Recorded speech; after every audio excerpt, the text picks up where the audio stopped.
Thank you so much for coming back to the Julian J. Franco Show. It's a blessing to have you here with me today. And if you could click on the first link in the description box below and leave 5 stars for my podcast. It's going to really help get its reach out there. And yeah, your support means everything to me. Thank you. Oh my gosh. Evan. It is. Okay, so I'm just going to hit record on my side for everything. Evan, I like to record on like 4 different programs in case, one falls through. Welcome back to the Julian J. Franco Show, a show where I bring to you people who have accomplished so many great things in their careers, but more importantly than that, I find them to be genuine souls, people that I would want to hang out with off camera. And I'd like to get some insight into, what they do to keep their relationship healthy. And Evan Carmichael is no different than that. He is, in my opinion, one of the most genuine critical thinkers and leadership personalities of our time. Gary Vaynerchuk called him the DJ who inspires people, and Ed Milet called him the modern day Napoleon Hill, which is a pretty big deal. That's like calling a new up and coming singer like the new Beyonce. So that's a huge deal. He's always recognized by Forbes, Inc., and a lot of other establishments for his accomplishments. At 19, he built and sold a biotech software company. We're not even going to get into that, but wow, that's amazing. And at 22, he became a venture capitalist, raising anywhere from $500K to $15 million. His YouTube channel for entrepreneurs has over 2.8 million subscribers, close to 500 million views, and he's the author of numerous books. He speaks globally, and he wants to solve the world's biggest problem. He feels people don't believe in themselves enough. And Evan Carmichael, there's one thing I want to mention to you. It was probably a few years ago. You were on tour. You're going to all these coffee shops. You're going to these hotel lobbies. And I remember at that point in time, that's when I was starting up my podcast, and I really wanted to have you on. And guess what? I reached out to Sandra, and from there, we scheduled a podcast. But what really drove me insane and drove me crazy, a man of your stature, of your status, of your influence, not once did Sandra say, okay, how many downloads do you have? What's your social media reach like? Blah, blah, blah, blah, blah. I wasn't in contact with your agents, your management. It just almost went as if I was your friend. And to me, I guess my biggest question to you is like, how do you do that? Like, what is it that you practice that allows you to never lose touch with why you started, this whole journey that you're on today? Well, first off, thanks for the love, man. That was quite the intro. And what's up? I'm on Julian's show. Let's go, fam. Come on now. So for me, I base it off of vibe. It's all vibe for me. So I don't know. There's something about you that I liked. Something in the outreach. Something I don't remember how you reached out way back or what the messaging was, but there was just something in the vibe that I liked. That it's just never been about the how many downloads, or I don't even know what is this a video? Is this a pod? I don't even know what we're doing. I mean, I'm Right. just showing up because I like your vibe. And I love being somebody's first guest. It happens a lot because then they can use my name to go get other people. And my name means something to some people, it means zero to tons of people. But in the entrepreneur circle, or anybody who follows me, that could be helpful to helping you get more guests on your show too. So I like being part of people's come up story. And especially if I love their vibe. I love something. There's something about the person that I just like. I like collecting good people. Mm. I like seeing you win. I want to see you in 10 years be the next Joe Rogan, and like I was part of that, dude. I was there with Julian like from the get. I like it. Um a lot of people don't work out. Like there's only, a couple people of that size that end up happening, but it's not about that. It's about helping put people on, and just I want to be around people who make me feel good, and I like spending time. So it doesn't feel like when I look at Julian here in the calendar, it's like, oh God, this guy, come on. It's like, damn, I'm pumped. Let's go round two, make it happen, right? And I want to feel that about all the shows that I'm going on. I really appreciate that. And that's such a great thing to say. And a lot of people are great with their vocabulary and, their language. But as far as their actions, Evan is somebody who puts that to action. Now, just to backtrack, last year you went through, you had a brace on your neck and you had all these pillows propped behind you so you can, record a video. How has that injury changed you personally? So I was doing a tour, the 90 days across 23 cities. And I did that because I was afraid of disappointing people. And so I thought, you know what, every 4 days, let's show up in a new city and embrace my fear again. And 2/3 of the way through, it kind of started to get easy because okay, I'm used to this now. I've been doing it. And then I break my neck in Denver. And that was the highlight of the tour. I break my neck. My whole team was like, okay, how do we get home? Do we fly you home? You can't even get on an airplane. Like, how do we get home? And I said, hey, maybe let's just stick it out. Let me try, because helping entrepreneurs is healing for me. What am I going to do at home? Just lie in bed all day? You know, this is healing. So let me at least try. So we had to cancel my Denver stop because I was in the hospital. And then my Kansas City one was next. And we went, but we only did it for an hour and a half because I had a concussion too. And so I starting to fade at the front of the room. But it's the best, dude. It was so good because you very rarely get pushed to your limits. Like we get hit on our mental limits sometimes, of just we convince ourselves why we can't do things. But physical limits, I don't think I've ever been pushed to my physical limits like that. Like in Kansas City, I said I was going to go for an hour. We gave everybody their money back, right? It's like, hey, Evan's not feeling well. He's got a concussion, broken neck. Here's your money back for booking it. But we already paid for the hotel. The hotel's not going to give us a refund, a couple of days before. Chances are you already booked it in your calendar. So just come out and Evan will jam with you for as long as he can. And that was a deal in Kansas City. And uh, after about an hour, I started to fade. I wasn't doing as well. And my wife was watching me like a hawk. Like she was gonna pull me. She's like, when I say go, we go. Otherwise, we're not going at all. It's like, okay, fine. And I learned that her tell was when my lips got dry. So I was constantly like licking my lips just so that she wouldn't catch me because I wanted to stay out. So I got an extra half an hour before she pulled me off. But when she pulled me off, I was done. Like I couldn't focus. We took a couple pictures with people who showed up, and then like I had to go because I was gonna pass out. Um, and at the very last day when we finished my tour, my last stop was Cleveland, just before we came back to my home in Toronto. And at the very end, I'd done the last tour, done a month with a broken neck and just pillows and ice packs and everything sitting at the front for 4 hours each time. I remember I just collapsed on the floor for an hour. So I finished my speech. We finished our thing. It was awesome. The last one, hooray! And then I realized that it's over, and I just, guys, I need to lie down. And I kept like answering questions and stuff, and just lying down and passed out and slowly kind of responding. Um, that was my physical max, and I was so proud of myself for doing it. Right? I kept the mask, or not the mask, like the neck brace. Like this is what I wore. For the audio listeners, I guess you can't see, but I'm holding up my neck brace. I wore this neck brace around my neck um, for 60 days, and I could take it off for 10 minutes a day, just a shower. Everything else, you're sleeping in this, everything in this, and it broke. And we put duct tape on it, and all this stuff. And a friend of mine said, you should keep that as a souvenir. And I'm not a really sentimental guy, but like, okay, whatever. It's nasty. Like I wore this, like, it's kind of nasty, you know. But I kept it, and it's just a reminder because I was supposed to go on tour in 2020 as well for 90 days. Same kind of thing, less cities, but East Coast. And I was getting nervous going into it, and it's like, oh, 90 days, that's a long time. I mean, what if nobody shows up to the events, and what? And then I realized, wait a minute, I already did this. I did this the year before and I broke my neck halfway through, and I can do this. So it's a reminder of what I'm capable of, that I do difficult things. And it's a constant message in my own head that I do difficult things. I do difficult things. And the fact that it's scary, difficult, or hard are not good enough reasons for me to play small. And so last week I had Tony Robbins on my channel. We did an interview, and I'm nervous going into it. And you look at the neck brace, and like I broke my neck. I could do this interview with Tony Robbins, right? And so the reminder, so that was a life-changing moment for me because I've never been pushed to my limits like that physically.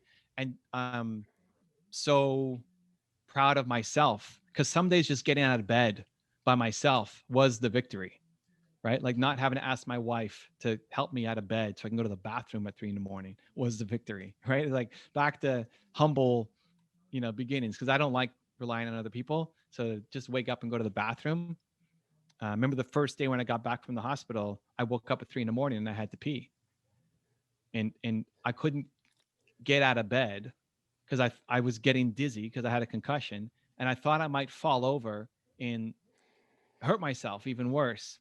So I woke up my wife, which I like did not want to do, and she helped me go and come back. But yeah, dude, it's such a like when you go through those things, that's what gives you, it defines you either way. Either you succumb to it or you rise above it, and then you can inspire others with your story. Evan, that's such a great response. And, prior to this interview, you send out a video and you let people know, hey, if I'm going to be on your podcast, don't ask me questions that you think your audience wants. Ask me questions that you generally want answers to. And that's something I've always wanted to know more about. It's like your psychology of like, dude, why aren't you just taking a break? Like, isn't that counterintuitive? Like, yeah, I know you want to be of service and of value, but the fact that you're still out there and you're still making these videos and you're still moving your neck, isn't that, prolonging your healing process? So the fact that you were able to go in depth and share all of that, that means a lot. And yeah, it's a testament to, how much you can push yourself physically, but also a testament to like, dude, I love what I do and I'm just going to keep doing it whenever I have opportunities to do so. And then as far as not wanting to wake up your wife at 3 a.m, like that is, I could just picture you like hesitating, like, should I wake her up or should I not? And the fact that you, Dude, right? yeah. Like, yeah. I'm sitting in bed and I could get myself, they taught me in the hospital how to push myself up because, two things broke in my neck and I compressed my spine and like I couldn't move properly. So I could push myself to sit up, but I could already feel as I'm sitting on the edge of my bed like this, and it's pitch black in the room too, right? And I'm not in my room. I'm in a Airbnb, I think, or hotel, either one. But like it's not my room that I know where I'm at. Like I could do this. Come on, I got this. And then I like, whoa, okay, just breathe. I could do this. Whoa, okay. Oh, man. Like there was 5 minutes or 10 minutes just sitting there, not wanting to wake up Nina, and then going to wake her up. Um, and listen, I think there is a point where you do need to take a break, right? But I wasn't there yet. Like I think moving the break line forward is the thing of that gives you the self-love, self-respect, self-confidence, right? So on the tour, I committed to doing a IG live every day. I'm going to do an Instagram live every day, taking your questions, where I'm at next, just documenting the tour. I'm in the hospital. I have a concussion. We still go live. Now it was 5 minutes. It looked like I'm dying. One of my friends took a screen cap and it literally looks like I'm dying. I don't even know what I said because I couldn't even look at the screen because with the concussion, anything light just sets you off. But I'm so proud that I did it just to show myself that I can do it. That even now I'm playing small compared to who I used to be. And it's a reminder that I've done that and I need to get back there and above. So yes, there are some points where you have to be more gentle on yourself. Definitely. But I think if we practice before you go more gentle, just try going a little harder first. And if you need to ease off, that's fine. And then that combined with all of that was healing for me. Like being around the entrepreneurs was just so much better than me lying in bed by myself. Um, that love, like I believe love heals. I believe service heals. Maybe that's like out there woo woo weird stuff, but like when you're around positive people who make you feel great and you laugh and you feel love, I think it's just so much easier to heal than when you're lonely, isolated, beating yourself up for why you're not out there doing more. So yeah, I wouldn't change anything about how that ended up. I 100% agree with like how love heals. And I much rather be, in a hospital room with 5 of my close loved ones rather than being there alone. Right. So that's just going to expedite your healing process. And just one thing that really came up is just the value of partnership. Most people are like, oh, why am I going to get married? I don't need a wife or I don't need a husband or whatnot. But it's at those times at 3 a.m. where you can't really phone a friend or text somebody. It's nice to have somebody right next to you. Now, the fact that you work closely with Nina, who's your wife, what's your take on working with family or with, you know, your partner, so to speak? Because most people say you shouldn't mix the two. What's your take on that? I love it, dude. I think it's the best. I think it really depends on your ability to communicate. So how can you communicate with the other person that they're not doing a good job when they need to be? Like, hey, this is your responsibility. I love you, and you gotta do better, right? Like, I love working with my friends. The first person I hired was my best friend from school. He was also the first person I fired, which was the best for both of us, and we're still friends because it's never about the person. It's about the thing is just not to make it, you always do this and then you did this last night when you said that about, it just, people, they don't know how to communicate, and so it ends up falling apart. But I love doing business with my friends, right? Like, if Julian and I started a business together, he'd be my best friend, right? Like, that's how I love to roll. And if Julian's letting us down, like, Julian, dude, step up, what are we doing here? Come on, like, you said you were going to do this, let's go. But there's still respect. And I think that actually carries a day. Like, the more I spend time with the people on my team, the more love and the more like family they feel. So I think it's the best. I think you have to learn how to communicate. But if you can't be in a business together, I don't know if the relationship is fantastic to start with. You know, um, right now I'm pretty introverted, so it doesn't come across when I do interviews and stuff like this, because you see the energetic, like, service, let's go, Evan. But normally I have no need to be in the spotlight. I don't need to be on shows or anything. It's more to spread the mission. As long as I have Nina, I'm good. Like, I need no social contact as long as I have Nina. And we're recording this in, COVID times, and we're under lockdown here in Toronto right now, and it's just me and Nina. It's great. Like, our relationship is better. We spent more time together. I'm not traveling, going anywhere.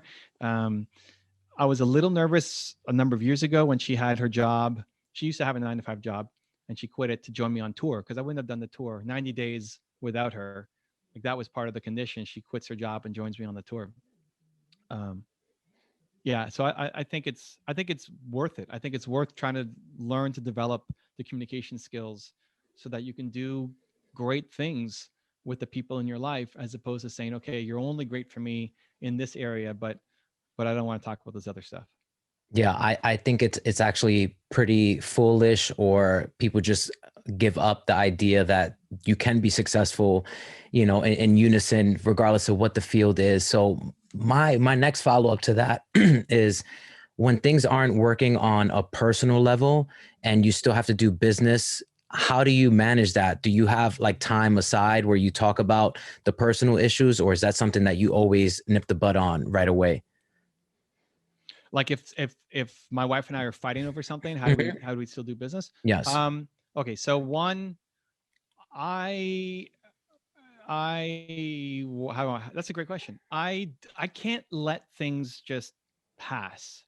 So if I knew you were pissed at me, we'd have to talk about it. Like, I wouldn't sleep until we talked about it. If we came out of this and you were just pissed at me for something, like, Evan, I can't believe you said that. Like, don't call me Julian. My name is whatever. I mean, I don't know. But you were just pissed at me. I would have to make it up to you. Like, I'd want to be on a call tonight to figure that out, because I legit would not sleep tonight. And so, default into assuming that the intention was always good, right? If I called you by your wrong name, or I said something that pissed you off, it's not intentional. I'm not coming on here to make you upset. Same thing with my wife. I'm not trying to make her upset if I did something wrong. So, perspective immediately to think, okay, like, what's the intention here? Her intention was good too. My intention was good. It's just a miscommunication somewhere, and trying to figure that out. And so it doesn't usually carry to the next day or the next day, because then I wouldn't be able to sleep. Um, so it doesn't mean it gets resolved instantly. There might be something that happens in the morning that then I got to hop on a call with you, and then we haven't had the time to go through whatever the thing is, but that's getting resolved tonight, right? Yeah. What is it? It's an empath. That's the word I was looking for. Like, I'm an empath. I feel other people's emotional states, and if somebody is really down, especially somebody close to me, I start to get impacted by it. And so we have to work through this together to make it come out on the other side, so that it doesn't usually impact work that much. Sometimes you have to go through it, right? Like again, I would show up for your show even if I was having a fight with Nina about something, but then again, we'd have to solve it pretty quickly so it doesn't fester for weeks or months. Yeah, that's actually really, really useful knowledge. Is just like not putting it off to the side, right? Making them a priority and just squashing that right at the upfront of it. Now, one other question I have for you when it comes to just relationship building, because you're so great at it, especially with your audience. How is it that you go about nurturing that relationship? Because you always say get closer to your audience. And that's one thing that you're able to do, but it comes across as genuine and not as some marketing ploy. So it's like, what advice would you give to those individuals that want to develop that relationship to their consumers, their fan base? Yeah, I mean, I think a lot of it, I guess, comes across as strategy, but it's more like even the one I just gave with my wife. That's a strategy. Hey, don't go to bed angry, but it's more like I can't go to bed angry because I'm not going to sleep, right? So it's not even a strategy. It's more of a It's a help. necessity. Yeah, yeah. Exactly. So the short answer is just care, right? I mean, care about the people. For me, it's always been about who is in front of me instead of who's not. As much as I want to grow, as much as I want to get to 10 million subscribers or a billion views or whatever for the impact that it's having, it's still always about who I am serving instead of who I'm not. And I think that's where most people make the mistake is you look at your downloads and then you look at Joe Rogan's downloads. You're like, oh my God, like I'm nowhere close. Or your YouTube views against mine or somebody else. It's like, I suck. I'm nowhere close. I have a movement makers program, which I do training twice a month to help entrepreneurs build their movement. And today we were looking at people's hundreds videos, like their 100th video on YouTube. So my 100th video had like 190 views and 3 comments. My 100th video. Gary V's 100th video had 800 something views and 3 comments. 100 videos in, right? And so, how do you keep going? That's 100 videos. That's not like just 4 episodes. It's because 130 people or 190 people, whatever, watched that video. That's 190 people. If you were going to go up and give a speech in front of 190 people, you'd be jazzed, you'd be excited, you'd be scared, you'd be nervous, like, oh my God, I want to let them down. These people, but because it's online, like, that sucks. Only 190 people compared to all these other people. So it's great to want the growth. It's great to strive to improve and progress and get better. And you always want to keep getting better. And the priority is the people who currently are watching, listening. Because if you treat them great, I mean, the strategy side is, hey, you treat them great, they'll tell more people, they'll come back, you win. For me, it's just been, you're here, I love you, like let's make this count. Whether it's, whether you're the only person who ever listens to this or there's a million people who end up listening to it. When I'm speaking in front of 2,000 people, it's great. When I'm speaking in front of 4, it's great. It gets to be more intimate and personal, right? Like, I love you, thank you for being here, thank you for giving me your time, and I hope to leave something with you that helps you live a better life, right? Like, it's that's the mindset. Everything else follows. The strategy then follows, right? I'm struggling to keep on top of everything. Like, I can't respond to every comment. um, I have people on my team who help me with it too. But even on Instagram, I'm still trying to, every new message that comes in. Yesterday, I was doing a whole bunch of them at 11:30 at night. Hey, thank you so much for that message. I really appreciate you. Thank you for sharing my message with your audience. Believe, right? That 8-second clip, because somebody shared my story to their story. I don't know how, I didn't even check how many followers it had. Maybe it's 3 and it's their mom and their sister and their brother, right? Great. You shared your story with your audience. Thank you. Um, I don't know. I like it, dude. I just like it. I don't know that it's a strategy for everybody. So I think you have to be that kind of person. I don't think it's the only way to win. Um, Super quick story. I was in New York with a multi New York Times best-selling author, and he heard I was in New York, and he was in New York, and said, "Hey, let's grab some breakfast together." I'm down. I'll come to you. So we had breakfast together, and he asked me, "What's my day like?" It's like, well, I mean this, and then I'm gonna go have lunch with an entrepreneur who's in my community who started in real estate because of my videos, and now he's doing multi-million-dollar deals, and he wants to take me to lunch at the top of this fancy restaurant. And then after that, I'm going to Starbucks with a whole bunch of people who are in my community, because I used to be the guy where like $20 was my entertainment budget. So you go to a Starbucks, anybody can show up. you don't even have to get anything, right? I've had homeless people show up. You wouldn't know they're homeless, but it's like, do I have to order something? Like, hey, don't worry, but like, you can order tea if you got a couple bucks. Otherwise, we're ordering enough. It's fine. And then I had another thing for fans, right? So it's like lunch, him, and then lunch, and then Starbucks, and another thing. And he's like, that sounds exhausting. And I said, well, what are you doing?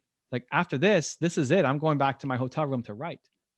Like, wow, that sounds terrible. Because my favorite thing to do in a city is to meet the people. Like, that's my favorite, most fun part. Even though I'm introverted, I love serving and helping. And so that's what I default to. And so it's not that I'm right and he's wrong. It's just a different approach. I think if you forced me to just go back to the hotel room and write, I would start to hate my life. And if you forced him to go and have all of these meetings and coffees and like fan stuff, he would hate it. So uh, that's why it's hard to take it as a strategy, but I just like it. It's just fun for me. And so I try to do it as much as possible. There's definitely no faking the funk with you. And one of the main reasons I love watching you every single day is your directness and just your bluntness. Like somebody would send you a question and say, hey, Evan, can you give me a shout out? And you can see it in your face. You're like, no, I'm not. That's not how it works.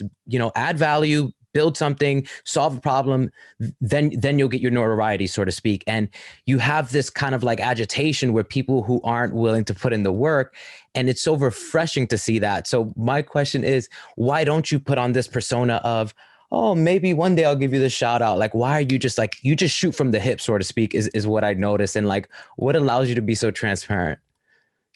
I don't know. I mean, that's just what comes to mind. I think I'm so it's a combination of I have a lot of empathy for where people are at. So if you want people to change, you have to meet them with compassion where they're at. So if somebody's coming in and they're hating their life and um, they're in a lot of pain, I can't push them very hard. Like that person needs more of a hug than anything else. They're not even looking for strategy, right? But the closer you get to me, the more the love becomes a push. It's like, Julian, dude, come on. That was the best you got? Come on. You're better than that. So it'd be like in public, Julian's my guy. Julian is crushing it. And then behind the scenes, like, Julian, dude, like you barely put in work for that episode. Come on, you're better than that. Right. And so it's like the constant push. That is the love behind the scenes. Sometimes people get confused by it, which is super fascinating to watch. So I have a podcast with my friend that I've known for 10 years that we do once a week. And then I have a live stream on my gaming channel where I have a co-host who, the more I spend time with them, the more I'm like, it's right to it. Like, don't say that again, because we have this history together, right? It's like, this is you're focusing on the absolute wrong thing. This is not where you need to be. You have to be doing this. Go make it happen. And there's very little context for the audience, and I don't even care about the audience, right? Like when he's trying to bring topics for the audience, like forget the audience. I'm here to help you, and in helping you, they'll learn too. Which is why I sent the video too. Like, don't ask me questions you don't know the answer to. Let's make it about you instead of the audience, because they'll learn through that process. And people see the bluntness and think, we'll often see in the comments like, "Oh man, I didn't realize Evan was such a jerk." If you look at his other stuff, it's like, no, you just don't have the like that's love. That's exactly what that guy needed. If I'm turning up on Julian, it's because I love him and I want to see him win even harder. And he's taking the slow route. And sometimes what people need is a good kick to the rear to move forward, right? So I'm just feeling it out. I see the question.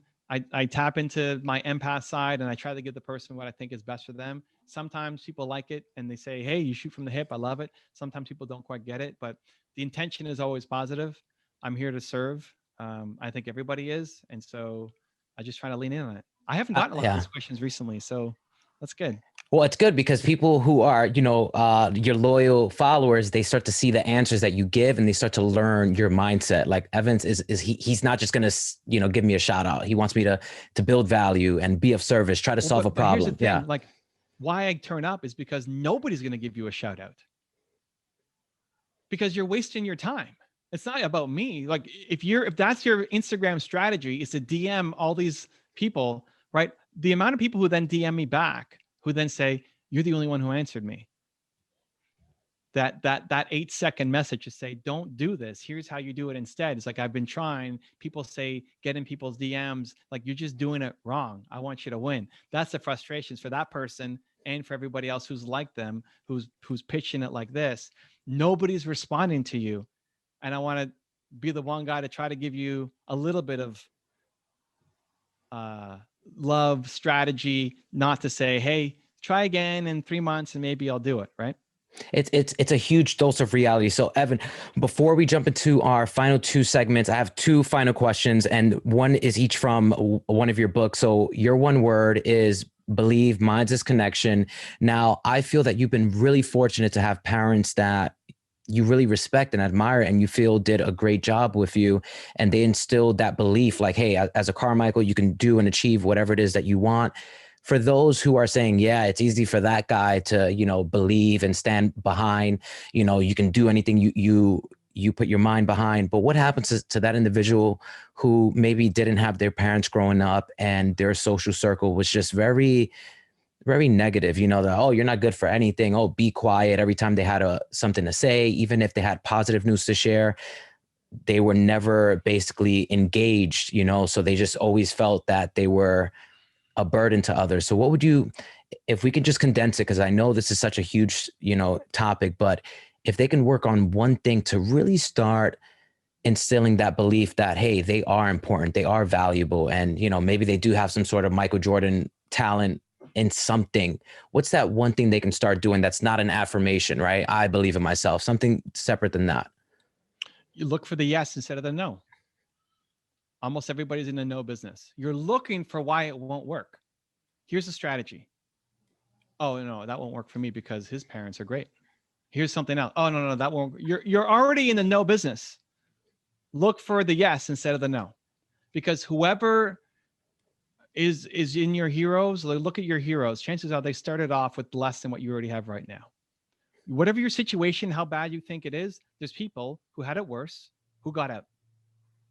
And you're comparing yourself to other people who don't look like you, who don't have the same background, who don't have the same education, or come from the same country or whatever. And you've allowed that to be the reason why you can't move. You're looking for the no. In my first book, Your One Word, I talk about 2 different NBA All-Stars. All-Stars, like, first of all, just to get to the league is a huge achievement, but now they're the All-Stars, like the best at what they do. And they asked the first guy, why are you here? It's like, I'm here because of my dad. Because my dad taught me how to be a man. He taught me work ethic, taught me respect, taught me, he encouraged me and pushed me to be here. NBA All-Star. The other guy says, I'm here because of my dad. He was the worst human being I've ever met in my life. Wasn't there, never showed up, mistreated all of us. And I'm showing to the world what to never, ever be. They both give credit to their dad, totally different environments. And so don't model, if you had crappy parents, don't model me for my parents. Great. There's lots of people with terrible parents who've gone on and won it big. Model them. Just to even see that it's possible. Like, people just don't, before you get into the strategies of what to do, it's dead on arrival for most people because they don't believe that it's possible. That's why I think lack of belief is the world's biggest problem. You don't believe that it's possible. So it doesn't matter how many strategies you're given. You don't do any of it because you don't have the belief that it's possible. So the best thing you can do is start to surround yourself with the people who help you believe that it's possible.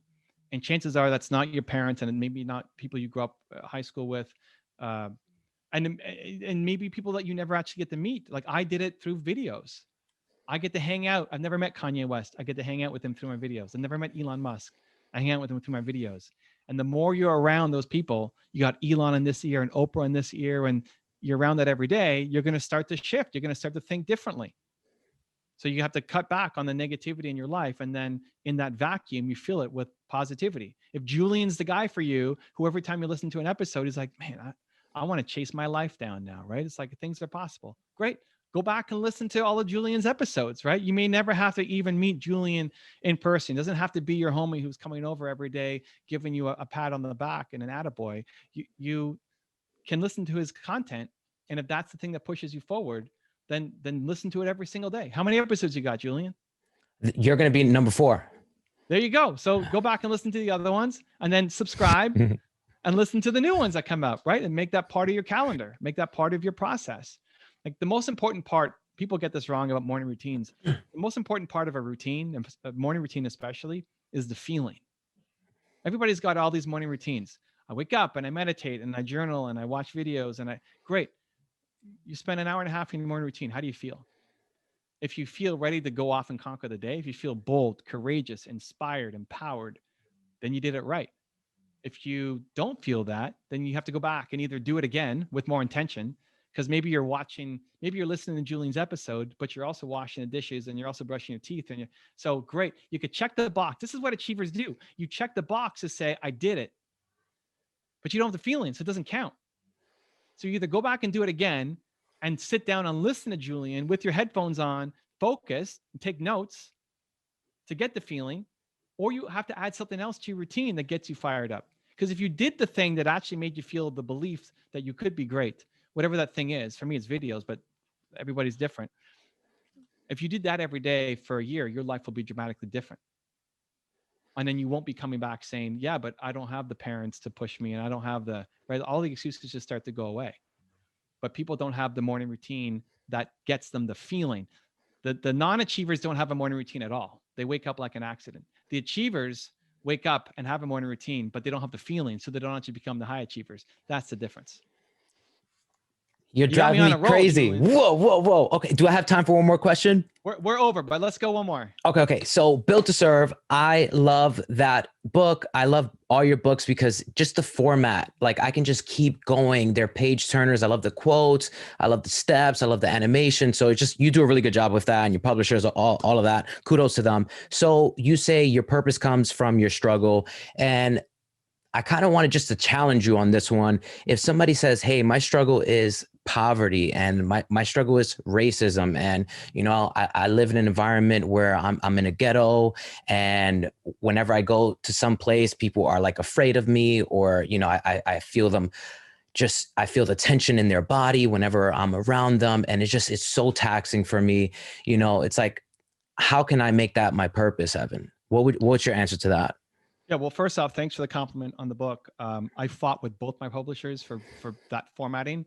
One, they said, don't have other people's quotes on every page. This is your book. We don't want to hear from Roosevelt and MLK and all these people. It's like, no, it's one quote at the top. I like it. And the second is I wanted every page to be its own ending point, because I hate books. Me personally, I'm such a slow reader, so that's probably part of it. If it's a 40-page chapter, I'm already hating the chapter at the start, because it's like I'm skipping ahead to say, oh my God, how many more pages on this? Because I don't want to end in the middle of a chapter. This is just me, maybe other people too, but I hated that. So I wanted to have basically every page be a stopping point that you can stop it and you can pick it up and keep going. If you want to keep going, you can keep going too. So anyway, I had to fight with both my publishers to get that in, because it's not a typical book. And anytime somebody praises me, I'm like, yes, okay, you're one of mine. I like it. To your comment, I mean, we just went through MLK Day, right? I mean, not too long ago in terms of filming this. That, if you're talking about racism as an example, the pain that you feel, the judgment that you get when you feel like you're in a place that you don't belong, you want to feel like you should belong, but you're immediately judged because of your skin color, right? Your purpose, if that's your greatest pain, your purpose is to help other people not feel that way. Your purpose is to help them feel like they have a place where they can belong. And you have to lead from the front, or at least shine a spotlight on people, right? Like MLK, most of the time, wasn't leading from the front. He was shining a spotlight on all the other people who were leading from the front, from the university students who were doing a sit-in at a white cafe and dumping milkshakes on their head and smashing hamburgers in their face, and they just sat there and took it, the yelling and the insults and the everything, right? And they just sat there and took it. Peaceful protest, right? Like, hey, it's all right to be here. And nobody really knew about that until MLK like shines the light to say, and those 4 brave college students who did this, right? So he's shining the light because he wants to create a world where this doesn't exist anymore. So that pain that you go through, you can it defines you one way or the other. The pain that you went through, you either succumb to it, and that becomes the rest of your story. Like, oh, I can't do this because I'm whatever, because I'm black, right? or it becomes, no, this will define me in a positive way. I'm going to make sure that other people don't have to do this again. I think of just another quick MLK story. I don't know if you ever saw the original Star Wars, where it was Spock and Captain Kirk. The third in command was Uhura. So it was Captain Kirk, Spock. You know those two, right? Mm-hmm. Okay, and then Uhura, who was a black woman. And at the time, there was never a black woman in power on TV. Black women were maids, servants, like entry level stuff. And Gene Roddenberry, the executive director of the show, it was a gutsy move to put a black woman in charge. And he's saying, hey, in the future, this is what it's going to look like, right? Black women will have power. That was his bet. She wanted to actually quit the show after the first year because she loved Broadway. She wanted to go back to like stage work. And news got out she was going to quit. MLK went to go visit her. And he said, you can't quit the show. And she said, no, I mean, I want to support your movement. I'd rather be out in the streets marching with you. And he said, you're doing it on TV. You're representing the hope that all of these people want to aspire to be. And so she stuck with the show until it was like 6 seasons or whatever, until the thing ended. And my favorite part of that was not just MLK kind of stepping in, but Whoopi Goldberg, you know Whoopi Goldberg, actress? Okay, Whoopi Goldberg remembers watching Uhura on TV and going to get her mom to say, mommy, there's a black woman on TV and she ain't no maid. And it inspired Whoopi to be an actress, right? And so that leadership of saying, hey, this is what I struggled with, this is what I suffered with, and how much negativity, and I mean, MLK being called a communist his whole life, and just all of the negativity, but what a gift to then give to the world. And I think of someone like MLK, like imagine if MLK had YouTube, you know, or podcast. Could you imagine? Imagine what he did. Like he got 300,000 people to get to Washington to stand on, you know, by going to churches, little tiny church basements, and right. If he had Twitter or podcast or YouTube, could you imagine?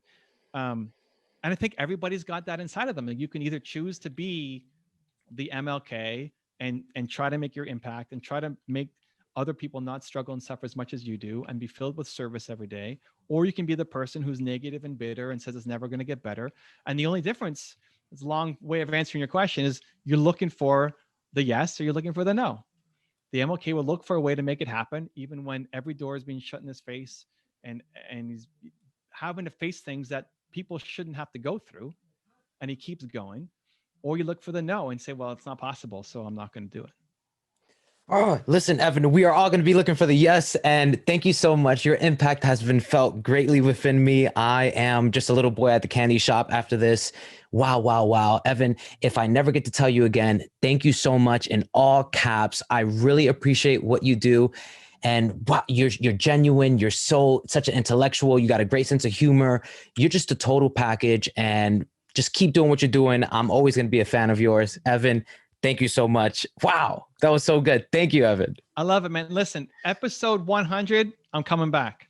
Done deal. Now I got something to shoot for. Appreciate it, man. When you get to like 90 something, email Sandra. And we'll figure out so that 100 we're back on. I want to see the growth of your show. Thank you so much, and big shout out to Sandra for making this possible. Appreciate your help. Bye, Evan. Thank you, man. Much love, man.